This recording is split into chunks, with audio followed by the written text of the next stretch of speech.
শনিবার যখন ঠিক রাত ১টা বাজতে চলেছে সেই সময় সিউড়ি থানার অন্তর্গত লম্বোদরপুরে দূরপাল্লার একটি বাস রাস্তা ছেড়ে ঢুকলো বাড়িতে।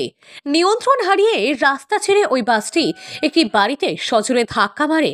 এই দুর্ঘটনায় একজনের প্রাণহানি হয়েছে, যে দুর্ঘটনার সিসিটিভি ফুটেজ সামনে এসেছে। সিসিটিভি ফুটেজে দেখা যাচ্ছে লম্বোদরপুর মোড় থেকে ঝাড়খণ্ড যাওয়ার যে সড়ক রয়েছে সেই সড়কের উপর ওই বাসটি দ্রুত গতিতে ছুটছিল।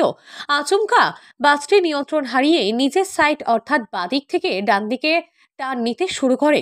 বাসটির গতি এতটাই বেশি ছিল যে কেউ কিছু বুঝে ওঠার আগেই সটান ডান দিকে টার্ন নিয়ে সড়কের পাশেই থাকা একটি বাড়িতে সজোরে ধাক্কা মারে। ধাক্কা এতটাই জোরে ছিল যে বাসটির ক্ষতির পাশাপাশি ক্ষতি হয়েছে বাড়িরও।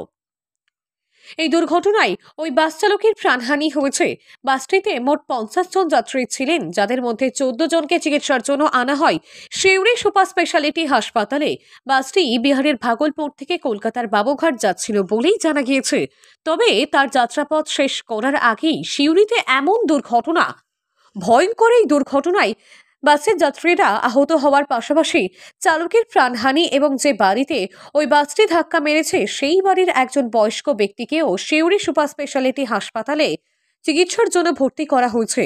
দুর্ঘটনার খবর পেয়ে তড়িঘড়ি দুর্ঘটনাস্থলে পৌঁছায় সিউড়ি থানার পুলিশ এবং দমকল বাহিনীর কর্মীরা।